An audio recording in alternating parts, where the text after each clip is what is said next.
সিরাজগঞ্জে ২১ কিলোমিটার গ্রামীণ সড়ক উন্নয়ন প্রকল্পে ২০০ কোটি টাকা লোপাটের অভিযোগ উঠেছে সড়ক ও জনপথ বিভাগের এক নির্বাহী প্রকৌশলী ইমরান ফারহান সুমেলের বিরুদ্ধে। শুধু তাই নয়, জমি অধিগ্রহণ ছাড়াই মামলা হামলার ভয় দেখিয়ে জোর করে বাড়িঘর ভেঙে ফেলার অভিযোগ রয়েছে তার বিরুদ্ধে। সিরাজগঞ্জ প্রতিনিধি ফেরদৌস হাসানের রিপোর্ট, জানাচ্ছেন জাহিদুল আলম। ফ্যাসিবাদ আওয়ামী লীগ সরকারের আমলে অর্থ লোপাটের কৌশলের আরও একটি প্রকল্পের নাম সিরাজগঞ্জ বাগবাটি গোসাইবাড়ি সড়ক। সিরাজগঞ্জের সাথে বগুড়ার সরাসরি যোগাযোগের জন্য ২১.৫ কিলোমিটার দীর্ঘ ও ১৮ ফুট প্রশস্ত জেলা সড়ক সম্প্রসারণের কাজটি শুরু হয় ২০২১ সালের জুলাই মাসে, যা শেষ হবার কথা রয়েছে এবছরের জুনে।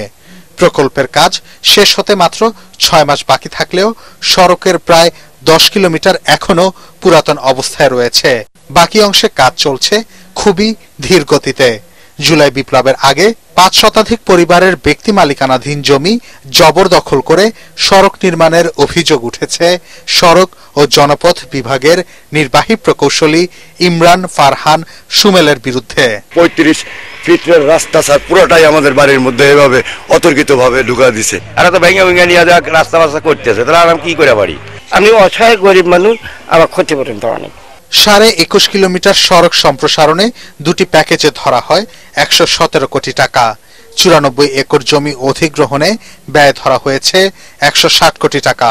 অথচ ৪.৫ বছরে জমি অধিগ্রহণ ছাড়াই আংশিক কাজ করেই সিংহভাগ টাকা তুলে নেয় স্থানীয়দের মাঝে ক্ষোভ বিরাজ করছে।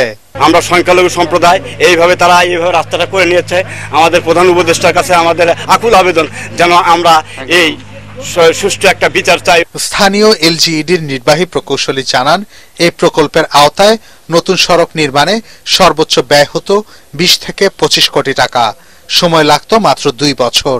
অথচ অধিগ্রহণ ছাড়াই ২১.৫ কিলোমিটার সড়ক নির্মাণে খরচ হয়েছে ২১৭ কোটি টাকা। যদি ওয়াইডেনিং করে ধরেন ১০ ফিট রাস্তাকে যদি ১৮ ফিটে কনভার্ট করে ফেলতাম, অ্যারাউন্ড ২০-২২ কোটি টাকার মধ্যে হয়ে যাওয়ার কথা।